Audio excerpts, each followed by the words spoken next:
இரத்தத்தை தானமாக பெற வேண்டிய அவசியம் ஏன் ஏற்படுகிறது? முதல் காரணம், ரத்தத்தை மேனுஃபேக்சர் பண்ண முடியாது. நம்ம ரத்தத்தை மேனுஃபேக்சர் பண்ணினா ஈஸியாக நம்ம ஃபார்மசியில் டேப்லெட்ஸ் வாங்குற மாதிரி வாங்கிடலாம். பட் ரத்தத்தை வந்து நம்ம மேனுஃபேக்சர் பண்ண முடியாது. ஆர்டிஃபிஷியலாகவும் இது வரைக்கும் பிளட்டு கிடையாது. ஸோ மனிதனுக்கு மனித ரத்தம் தான் கொடுக்க முடியும். வேறு மாட்டு ரத்தமோ ஆட்டு ரத்தமோ அந்த மாதிரி கொடுக்க முடியாது. மனிதனுக்கு மனித ரத்தம் கொடுத்து தான் நம்ம அவர்களோட உயிரை வந்து காப்பாற்ற முடியும். ரத்தத்தில் எத்தனை பிரிவுகள் உள்ளன, அதன் கூறுகள் பற்றி? ரத்தத்தை வந்து நம்ம குரூப்பாக மட்டும் சொல்லக்கூடாது, டைப்பாக சொல்லணும். RH பாசிட்டிவ் அண்ட் நெகட்டிவ்னு. ஸோ ஒவ்வொரு ரத்த வகையும், ஃபார் எக்ஸாம்பிள் ஏனா A positive or A negative, பினா B positive or B negative, இந்த மாதிரி. இது வந்து மெயின் பிளட் குரூப். பட் இது இல்லாமல் நிறைய பிளட் குரூப், ரேர் பிளட் குரூப்ஸ்லாம் இருக்குது. பாம்பே பிளட் குரூப் இருக்குது, MNS சிஸ்டம் இருக்குது, நிறைய குரூப் இருக்குது. பட் மெயின் சிஸ்டம் வந்து நம்மளது வந்து ABO சிஸ்டம். அதில் வந்து ABOAB, அதில் கொஞ்சம் சப் குரூப்ஸ் எல்லாம் இருக்குது. ஃபார் எக்ஸாம்பிள் ஏன்னு எடுத்துக்கிட்டிங்கன்னா A1 A2ன்னு இருக்கும். ஸோ ஏபின்னு எடுத்துக்கிட்டிங்கன்னா A1B A2Bன்னு இருக்கும். ஸோ சப் குரூப்ஸ் இருக்கும். இதுதான் ரத்தத்தின் வகைகள். யாருக்கு வேண்டுமானாலும் ரத்தத்தை தானமாக கொடுக்க முடியுமா? நம்ம எல்லா குரூப் ரத்தத்தையும் வாங்கிக்குவோம். A group, B group, O group, AB what ever it is, அந்த குரூப் வந்து டொனேட் பண்ணவங்கன்னு வாங்கிக்குவோம். ஆனால் A குரூப் பிளட் வந்து A குரூப் பேஷண்ட்டுக்கு தான் கொடுக்க முடியும். B குரூப் பிளட் வந்து B குரூப் பேஷண்ட்டுக்கு தான் கொடுக்க முடியும். நம்ம O குரூப் வந்து யூனிவர்சல் டோனர்னு சொல்கிறோம், AB குரூப் வந்து யூனிவர்சல் அக்செப்டர்னு சொல்கிறோம்.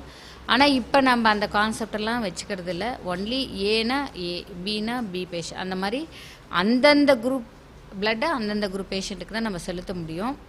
ரெண்டாவது வந்து நீங்கள் கொடுக்குற பிளட்டை அப்படியே கொடுக்க முடியாது.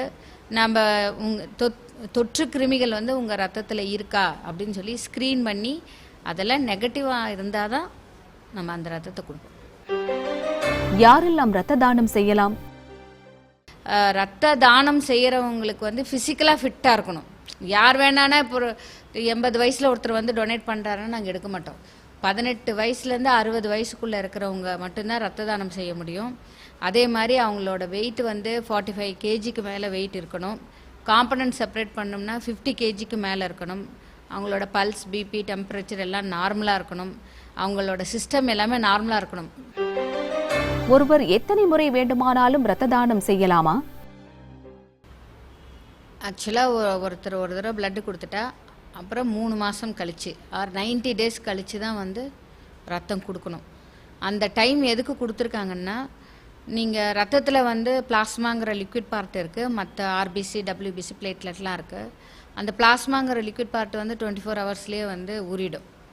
பட் மற்ற ஒவ்வொன்றும் RBC, WBC, பிளேட்லெட் இதெல்லாம் ஒவ்வொன்றா ஃபார்ம் ஆகிறதுக்கு இட் வில் டேக் 3 months. அதுக்காக அந்த 3 months கொடுக்குறாங்க. ஸோ நீங்கள் ஒரு தடவை பிளட்டு கொடுத்தீங்கன்னா 3 monthsக்கு அப்புறம் தான் நெக்ஸ்ட் டொனேஷன் கொடுக்கணும். ரத்தத்தை தானம் செய்யக்கூடாதவர்கள் யார்? அதாவது யாரெல்லாம் ரத்த தானம் கொடுக்கக்கூடாது அப்படின்னா, ஃபஸ்ட்டு ஹை ரிஸ்க் பிஹேவியர் இருக்கிறவங்ககிட்ட வந்து நம்ம பிளட் எடுக்கவே மாட்டோம். ஒன்று. அப்புறம் சிலது வந்து பர்மனெண்ட்டாக எடுக்க மாட்டோன்னு இருக்குது, சிலது வந்து டெம்பரவரியாக எடுக்க மாட்டோன்னு இருக்குது. பர்மனெண்ட்டாக எடுக்க மாட்டோங்கிறது வந்து ஹை ரிஸ்க் பிஹேவியரு. அப்புறம் அவங்களுக்கே வந்து ஏதாவது HIV, hepatitis B, hepatitis C அந்த மாதிரி தொத்து வியாதி கிருமிகள் அவர்களோட உடலில் இருந்தனா எடுக்க மாட்டோம். நம் இரத்த பிரிவை தெரிந்து வைத்துக் கொள்வது அவசியமா? ஏன்? இது ஒரு நல்ல கேள்வி. ஆக்சுவலாக பிளட் குரூப்பிங் வந்து நம்ம ஒரு ஸ்கூல் ஏஜ்லேயே பார்த்துடணும். அது வந்து ரொம்ப நல்லது.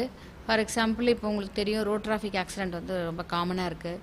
ஸோ ரோட் டிராஃபிக் ஆக்சிடெண்ட் ஆகிட்டு அப்போ ஒரு ஆம்புலன்ஸில் நம்ம எடுத்துகிட்டு போய் அப்போ போய் பிளட் குரூப் பார்த்து பண்ணுறதுங்கும்போது ஒரு time delay. Already if he is having is ID card with blood group and RH typing, நம்ம பண்ணுற குரூப் ரிப்பீட் குரூப் தான். ஸோ ஈஸியாக கன்ஃபார்ம் பண்ணி நம்ம ரெடி பண்ணிக்கலாம்.